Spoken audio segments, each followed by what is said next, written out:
जीवन के लिए पानी बहुत ही आवश्यक तत्व है। राज्य सरकार ने पेयजल के लिए बहुत अच्छा काम किया है। जल जीवन मिशन में केंद्र सरकार द्वारा राज्य सरकार की भागीदारी कम करने की मांग ना मांगे जाने के बावजूद भी अपने बलबूते पर इस योजना के जरिए लोगों को पानी, पीने का पानी उपलब्ध कराने का काम कर रही है। मैं मेरे विधानसभा क्षेत्र की बात करूं तो मेरा जिला बहुत पहले से डार्क जोन घोषित है, जिसका मतलब है कि पानी की बहुत बड़ी समस्या है। सबसे पहले कुंभाराम लिफ्ट परियोजना का काम तेजी से किए जाने की महती आवश्यकता है। मुख्यमंत्री जी ने हमारी मांग स्वीकार करते हुए 500 करोड़ रुपए इस बजट में देने की घोषणा भी की है। मेरा आपके माध्यम से मंत्री जी से निवेदन है कि यह परियोजना सीकर जिले के 6 विधानसभा क्षेत्र और 2 झुंझुनू जिले के विधानसभा क्षेत्र के लिए बहुत ही ज़रूरी योजना है। अतः आप स्वयं इसकी मॉनिटरिंग करके इस योजना का लाभ जल्द से जल्द जनता को मिले, ऐसी व्यवस्था करें। जो पानी स्वीकृत हुआ था सेकंड फेज़ के लिए, वो पानी भी अब उपलब्ध नहीं बता रहे हैं। तो कहीं ऐसा नहीं हो कि इसके लिए, इस योजना के लिए पानी की भी दिक्कत हो जाए। जल जीवन मिशन के अंतर्गत लगाए जाने वाली बोरिंग भी कई जगह सूखी जा रही हैं। अतः ऐसी कोई व्यवस्था करें जिससे सूखे जाने वाले बोरिंग की जगह कोई दूसरा नलकूप खोदा जा सके। मेरा क्षेत्र पहाड़ी इलाका है एवं पिछले कई वर्षों से पर्याप्त वर्षा न होने के कारण भूमिगत जल का स्तर नीचे चला गया एवं उपलब्ध पानी में फ्लोराइड और TDS की मात्रा बढ़ गई है, जो कई बीमारियों को जन्म देती है। मेरे क्षेत्र में पानी का सबसे बड़ा स्रोत रायपुर बांध पिछले 2 वर्ष से सूखा पड़ा है। मैंने देखा है कई जगह टंकियां बनी हुई खड़ी हैं, लेकिन उन पे पानी भरने की कोई व्यवस्था नहीं है। हसामपुर, मोकाला, डाबला में हेमावाली ढाणी, ऐसी कई टंकियां हैं जिन पे सरकार का लाखों रुपया खर्च हुआ है, लेकिन आज तक उनमें एक बूंद पानी भी नहीं गया है। तो मेरा आपसे निवेदन है कि कहीं ऐसा नहीं हो कि जल जीवन मिशन में बाकी के काम हो जाएं और बोरिंगों में पानी नहीं हो और सारी व्यवस्था जो है वो फेल हो जाए। इसलिए सबसे पहले नलकूप खोदे जाएं और ऐसे नलकूप खोदे जाएं जिनमें पानी भरपूर हो।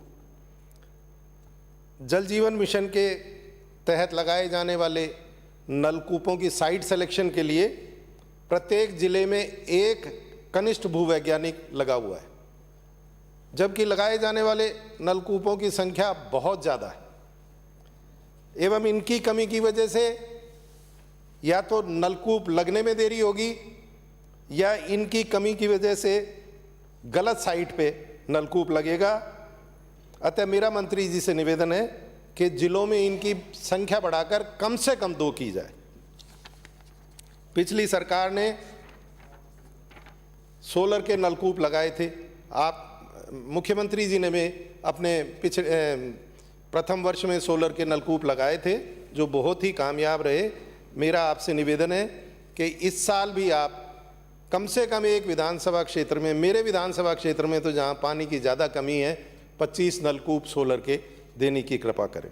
इसी तरह से जो बाकी के सदस्य भी मांग कर रहे थे, मैं भी उस मांग का समर्थन करता हूं कि हर विधायक को इस गर्मी में पानी की व्यवस्था से जूझने के लिए ज़्यादा से ज़्यादा हैंडपंप और ज़्यादा से ज़्यादा नलकूप उसकी अनुशंसा पे लगाने की व्यवस्था कराएं। महोदय, मैं आपका ध्यान एक और बड़ी समस्या की तरफ दिलाना चाहता हूं। जनता दल योजना के तहत नलकूपों के विद्युत खर्च की बकाया राशि के जमा नहीं होने के कारण अजमेर विद्युत वितरण निगम उनके कनेक्शन काट रहा है। मेरे यहाँ 6 पंचायतों में कनेक्शन बिजली के काटे जा चुके हैं और पीने के पानी की व्यवस्था बिल्कुल चरमरा चुकी है। छाजा की नांगल, न्योराना आदि ऐसी पंचायतें हैं जिनमें मैंने हाथ जोड़कर एससी साहब से 2 दिन की मोहलत लेकर उनका विद्युत कनेक्शन वापस चालू कराया है। तो मेरा आपसे निवेदन है, वर्ष 2017 में जब भाजपा की सरकार थी, उन्होंने ज़रूरतमंद पंचायतों को एक अलग से बजट दिया था।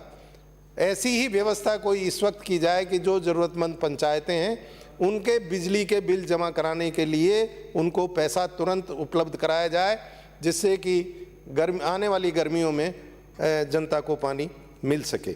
या ऐसी व्यवस्था की जाए कि निगम को पाबंद किया जाए कि उनके कनेक्शन नहीं काटे जाएं। 2 जो किस्तें हैं 2021-22 की, वो अभी तक पंचायतों को नहीं मिली हैं, तो पंचायतों के पास कोई पैसा नहीं है कि वो इस विद्युत खर्च को उठा सकें। जनता दल योजना की एक सबसे बड़ी कमी जो रही थी उसको लागू करने में, वो ये थी कि बिजली के बिल का चुकारा करने का जुम्मा पंचायतों पे छोड़ा गया था और पंचायतों के पास पैसा नहीं है, इसलिए ये विद्युत कनेक्शन कट रहे हैं और तकलीफ जनता भोग रही है। मेरा मंत्री महोदय से निवेदन है कि सरकार नदियों को जोड़ने का काम प्राथमिकता पर करे। हर साल सरकार करोड़ों रुपया पानी के लिए खर्च कर रही है।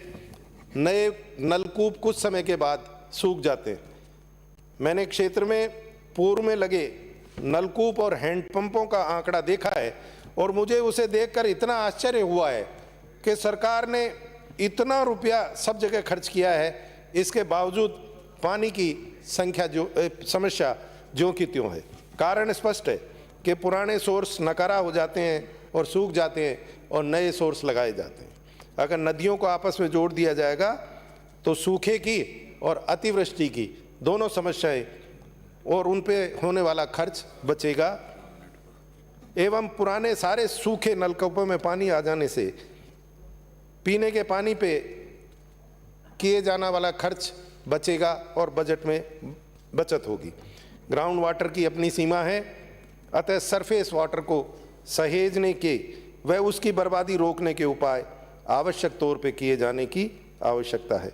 इंदिरा गांधी नहर का पानी, जैसा मैंने उस वक्त सुना था जब इन कुंभाराम लिफ्ट परियोजना का प्रथम फेज लागू किया गया था, मंजूर किया गया था, उस वक्त शायद इंदिरा गांधी नहर का 51% पानी राजस्थान को मिलने की बात थी, जो शायद घटकर अब काफ़ी कम हो गया है।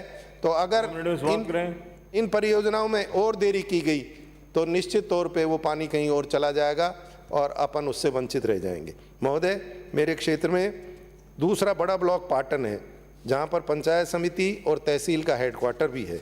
वहाँ पर सहायक अभियंता का कार्यालय खोले जाने की आवश्यकता है, अतः इसे खोले जाने की मैं आपके माध्यम से मंत्री जी से मांग करता हूँ। गर्मी का मौसम आने वाला है, हैंडपंप व बोरिंग आदि की मरम्मत की प्लानिंग पहले से करके सभी सोर्स गर्मियों में चालू रहें, ऐसी व्यवस्था करावें। धन्यवाद। श्री अमीर सिंह भायल।